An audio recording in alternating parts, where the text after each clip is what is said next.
No more warnings on paper, no more analysis in a glass room. Geopolitics in Europe is entering a completely different chapter, fierce, urgent, and uncompromising. A new curtain of death is taking shape, but this time it is not erected between Berlin and directly on Poland's eastern border. It is becoming NATO's strategic front line. As Washington begins to pivot to the Pacific, Europe has no choice. A country must step up to the plate, and Poland has not faltered. With its vision as a defensive superpower, Poland is racing against time to map out a strategy, train 500,000 troops, integrate technology from many defense platforms, and load up its entire rapid response system. All of this must be done before the first shot can be fired in Batis. But will they make it in time? With resources challenged, technology untested, and a society bracing for a new round of compulsory military service. In today's program, we will analyze why Poland is becoming a vital hotspot in the confrontation strategy between NATO and Russia. Please follow along. While all eyes are on the fiery fronts in Ukraine and the Middle East, in a seemingly peaceful geopolitical corner, the Russian-Polish border, a series of dangerous and breathtaking developments are taking place, which could change the situation of the whole of Europe in just a few months.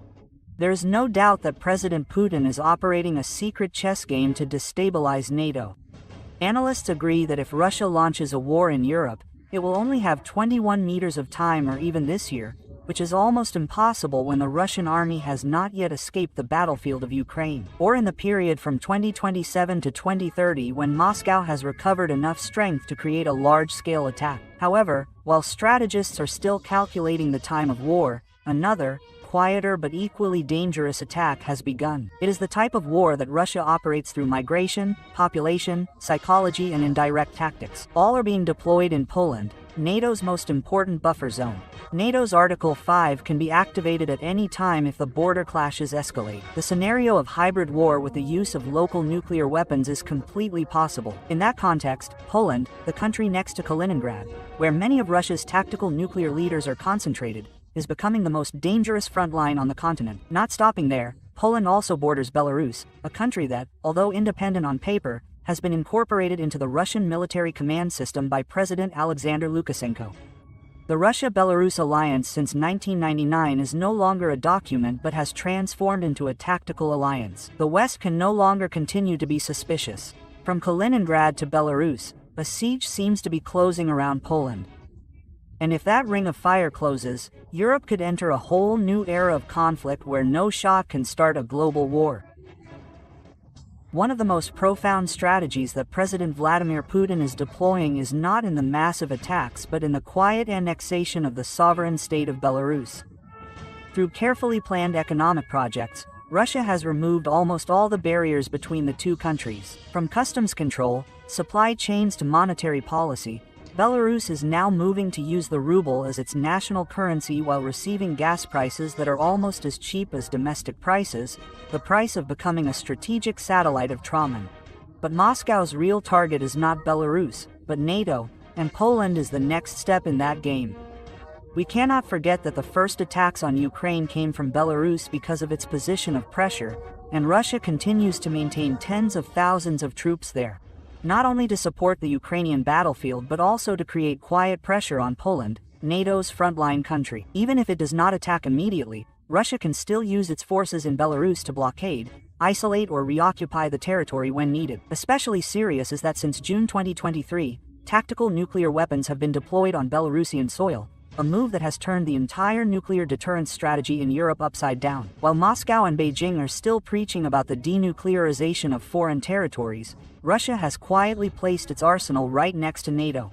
International law is now just a propaganda tool, and the final blow may come from the Suwałki Gap, the 96 kilometers corridor between Kaliningrad and Belarus. This is NATO's strategic Achilles heel. If this corridor is blockaded, Poland and the entire Batis region will be cut off from the rest of the bloc. The scenario that NATO generals once considered hypothetical is becoming a reality from day one. If the Suwałki Gap falls, NATO will be divided. The Batis countries will be completely isolated from reinforcements from the west. This is the strategic choke point that President Putin can exploit, and Poland knows it better than anyone.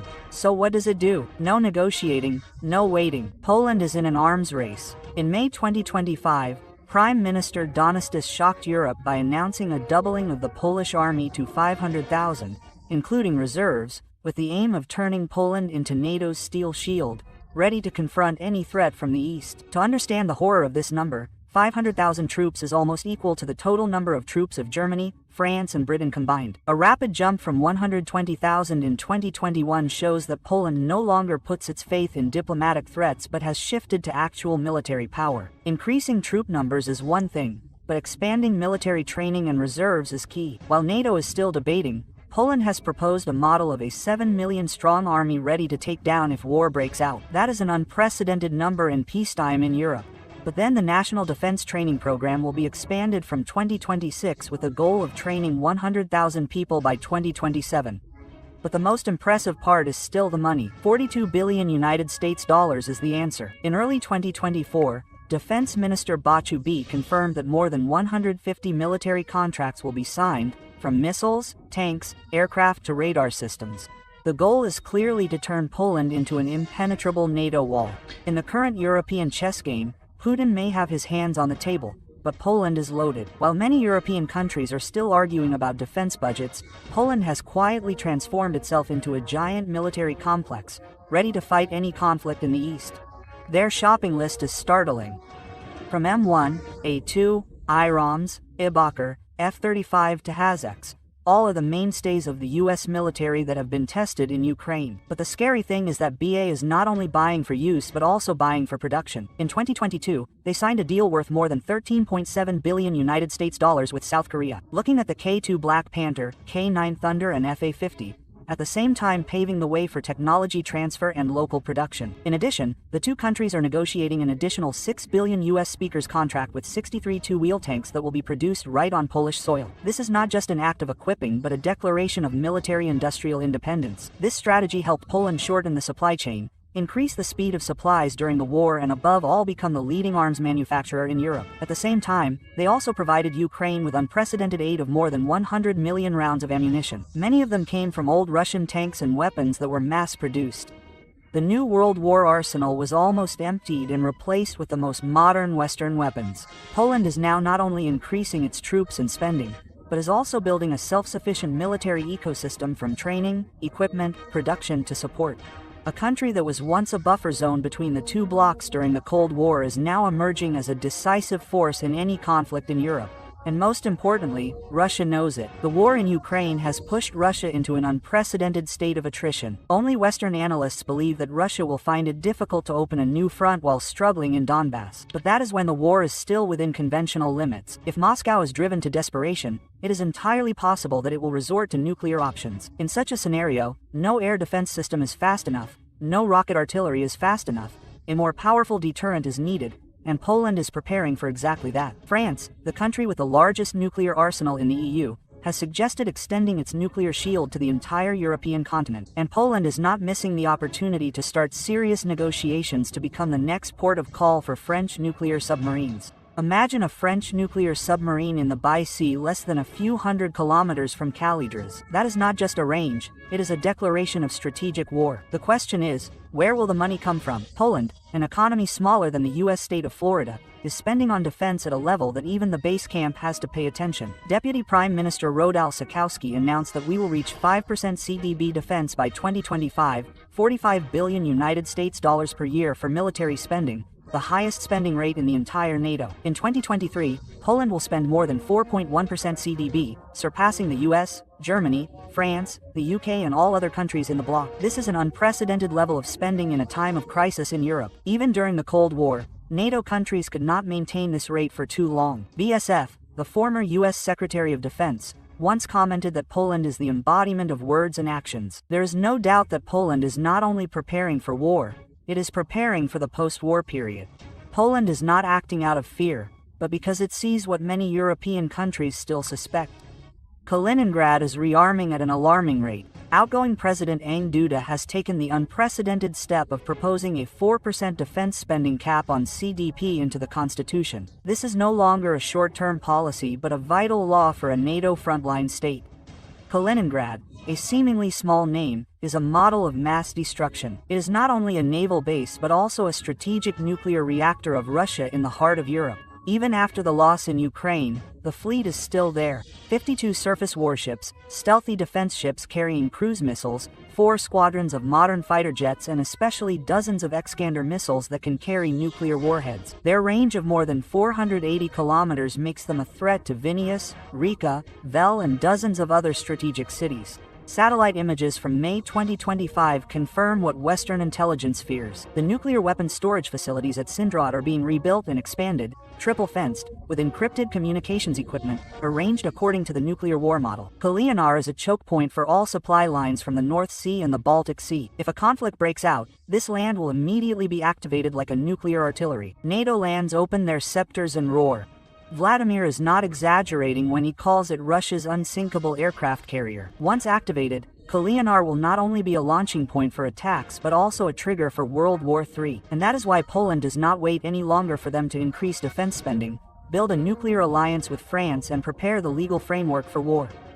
They know very well that today's mistakes can cost the entire country tomorrow. Remember that in 2021, Russia held the Sabat exercise with 200,000 troops. The world saw it as a show as a few months later Russian tanks crossed the Ukrainian border. Now history is repeating itself. Sabat 2025 is being prepared in full swing. It is scheduled to take place in mid-September. Russia claims that only 13,000 troops will participate. Latvia and many NATO intelligence agencies believe that the actual number could be up to 150,000, and what is more frightening is that they are practicing war with NATO without any more fat, no more hypothetical defense. Sabat 2025 is a full-scale war scenario. Location of the Russian-Belarusian border. After 3 years of war in Ukraine, Russia has not yet come down. The scale is almost half of the attack on Ukraine in 2022. So what is the goal? There are many signs that Poland is in the crosshairs. Why? Because Poland is NATO's vital defense line. If Russia wants to create an opening, they will choose the weakest or the most vulnerable point. However, observers do not rule out the possibility that this is just a strategic diversion. Because Russia is currently exhausted, more than 12,000 armored vehicles were destroyed, elite forces were depleted, and weapons depots were depleted. Attacking NATO at this time is almost an act of military suicide. And if it cannot win with guns and bullets, Russia will switch to hybrid warfare. Since August 2021, Russia and Belarus have launched an artificial migration campaign to let thousands of people cross the Balang border, causing a fake humanitarian crisis, creating internal political conflicts and weakening border control capacity. This is unconventional warfare, a type of hidden but extremely effective weapon. Poland understands that. NATO knows that. If the world continues to prosper, a real war may not need warning. When traditional weapons are no longer an option, Russia and Belarus have chosen the human weapon of migrants. Since 2021, a sophisticated campaign has been launched with coordination from the state level to the tactical front to break NATO's eastern defense line without firing a shot. The campaign began in Belarus, with a state-owned company called Senkor playing a central role. They coordinated with tour companies in Iraq, organizing trips to Minsk with the promise of safe passage into Europe. Prices range from $8,000 to $12,000, but behind the so-called tours is a tactic to attack the heart of Balak. Migrants are escorted to the border by Baris special forces, given rudimentary weapons to confront border guards, and then pushed into uncontrolled territory. In 2024, 29,707 border crossings were detected, of which more than 10,900 were successful. This equates to 200 per million days at the hottest time. The border has become a battlefield, and most tragically, 87 people have died there, simply because they were turned into political pawns. Poland responded by deploying its military, erecting a 5.5-meter fence worth $407 million, deploying 6,000 soldiers, establishing a 180-meter exclusion zone, activating the right to use lethal force, and recording 6,000 deportations with legal documents. But this is not simply a border issue. This is a strategic Russian invasion aimed at forcing Poland to disperse its army, putting pressure on the welfare system, and inciting internal political divisions. This is a new kind of hybrid war, without tanks, without planes, only exploiting strict immigration policies and turning Western humanity into a strategic weakness. And that war is happening today. Forget tanks, forget missiles, think keyboards. Because Russia is now waging an unprecedented war.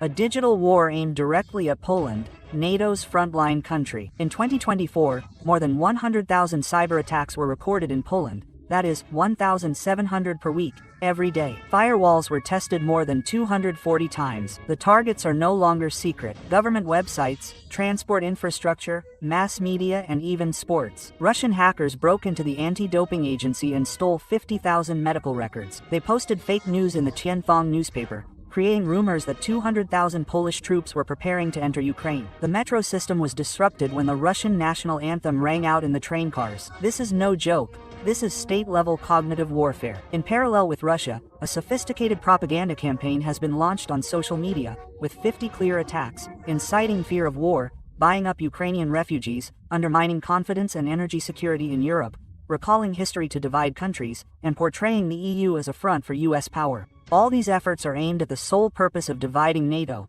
isolating Poland from its 9 blocks. The problem is that NATO does not have enough tools to respond effectively. Article 5, the principle of collective defense, can be activated because of cyber attacks, but the ambiguity about the extent and origin of any response is delayed.